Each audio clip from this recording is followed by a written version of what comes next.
The NASCAR Cup Series race at Martinsville Speedway was filled with plenty of drama.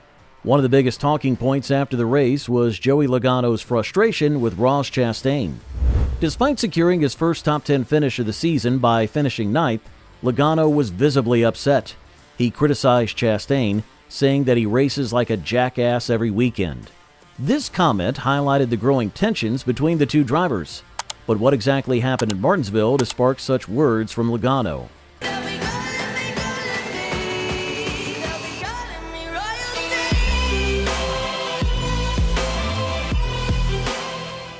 Denny Hamlin was the star of the day, leading an impressive 274 laps on his way to victory. This win was particularly meaningful for him because it had been a full decade since he last won at Martinsville in 2015. Many doubted whether Hamlin, now 44, still had what it took to dominate at short tracks. But he proved his critics wrong by putting on a masterclass in tire management and strategy. His ability to drive fast while preserving his tires was crucial, especially with Goodyear bringing softer tires that wore out quickly. The race saw a surprising shift in dominance. Toyota drivers swept the top three spots, with Christopher Bell finishing second and Bubba Wallace taking third. This marked a huge shift from the previous year, when Hendrick Motorsports and Team Penske were dominant at Martinsville. In the 2024 spring race, Hendrick drivers had finished 1-2-3, while Ryan Blaney of Team Penske won the fall race. This time, Joe Gibbs Racing and Toyota proved to be the strongest. Ross Chastain, who finished sixth, had made an aggressive block on Briscoe, forcing Briscoe up the track. This led to Briscoe crashing into Logano, ruining his chances of a stronger finish. Logano was furious, saying that he was tired of paying the price for other drivers' actions. The long haul was pretty good, so it's just kind of like pick them off one at a time kind of thing. And then Ross just sticking in a tight spot. He did it to me to restart before, and I can't even blame Briscoe for shipping him. And I think he got himself in a bind trying to ship him. He just races like a jackass every week, and I keep paying the price, and I'm sick of paying the price. Chastain has built a reputation for bold and aggressive moves. He has 4 career NASCAR Cup Series wins and is known for never backing down in battles on the track. Some fans admire his fearless style, but many drivers see it as reckless. Logano is not the only one frustrated with Chastain. Kyle Larson also had an incident with Chastain during the Martinsville race, adding to the growing list of drivers who have clashed with him. While Hamlin celebrated, Joey Logano was left frustrated. His 9th place finish was his first top 10 of the season, but he felt like it could have been much better. His race took a bad turn when he got spun out late in the race. Chase Briscoe made contact with him, sending Logano's number 22 car spinning. Logano placed the blame on Ross Chastain, believing that he had caused the situation to escalate. Despite the drama between Logano and Chastain, the bigger story was Denny Hamlin's dominance. He controlled the race by leading more than half of the 500 laps. His ability to manage tire wear gave him an edge over the competition. In the final 80 laps, he pulled away from the field, securing a well-earned win. Hamlin has now won 5 short-track races since the introduction of the next-gen car, proving that he remains one of the best on these types of tracks.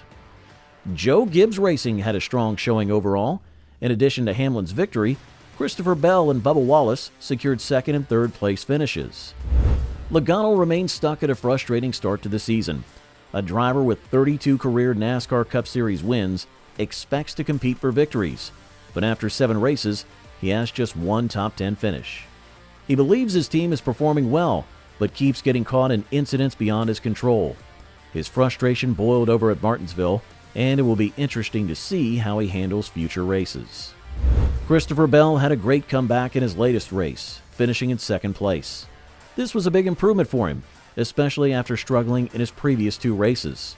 But at Martinsville, he stayed near the front the entire race, securing a strong finish for Joe Gibbs Racing. His teammate finished first, making it a great day for the team. Bubba Wallace also had a solid performance, finishing in 3rd place. This was his 2nd straight race, finishing in 3rd, showing that he's in good form. Wallace drives for 23XI Racing, which is a Toyota team that Denny Hamlin co-owns. His consistency keeps him among the top 10 drivers in the overall point standings, which is a great sign for his season. Chase Elliott had one of his best races of the season, finishing in 4th place and leading 42 laps. Before this, he had only led 2 laps in the first 6 races of 2025 combined.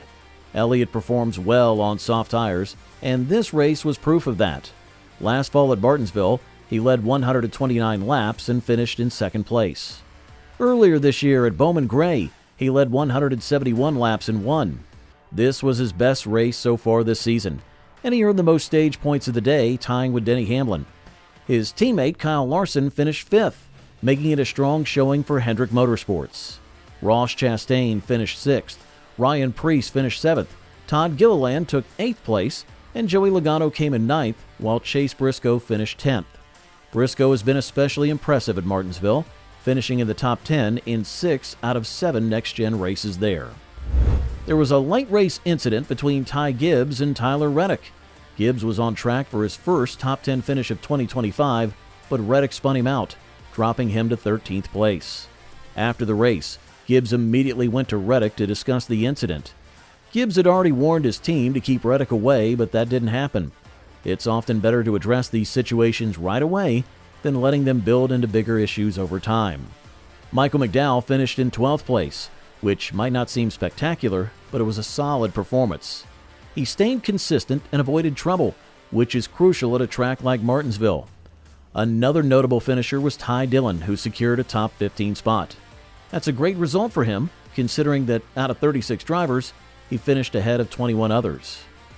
Ryan Blaney came into this race with high expectations. He's been one of the best drivers at Martinsville in the next-gen era, with an average finish of 3.5 in recent races there, but this time he finished in 11th place. He made a big push late in Stage 2, passing about 10 cars in the final 20 laps of the stage to grab some valuable points. However, he never led a lap and struggled with his car's handling throughout the race. Given his past success at Martinsville, finishing 11th was disappointing for him. Joey Logano started falling back around lap 320, but made a strategic decision to pit for fresh tires with 80 laps to go. That move helped him to pass 19 cars, climbing from 27th to 8th. Although he didn't win, his ability to recover showed his skill and his team's smart strategy. Meanwhile, Ty Gibbs took 13th place. While it wasn't his first top 10 finish of the season, he did earn his first stage points of 2025, scoring 5 points in Stage 1. For a young driver still finding his way, that's a step in the right direction. Team Penske is known as one of the top teams in NASCAR, but they've been struggling this season. After 7 races, they've faced issues in every single one. Ryan Blaney has blown 2 engines in the last 4 races, meaning he's had major failures in 50% of those races. In this race, both Josh Berry and Austin Cindric had electrical problems. Their car batteries died, and the team actually ran out of spare batteries by the end of the race, which is a rare and frustrating issue. Noah Gragson wasn't happy with Chris Buescher after an incident around lap 250. Buescher didn't slow down during a stack-up, which led to contact. Gragson showed his frustration by swerving at Buescher under caution. Buescher had a rough day overall, finishing 20th after starting at 15th. He also hit Carson Hocevar early in the race, losing 2 spots right away. It was a tough race for a driver who's usually more consistent. So, that's it for today's episode. And YouTube thinks that you're really going to enjoy this next video on your screen even more. So you might as well check it out. And thanks for watching.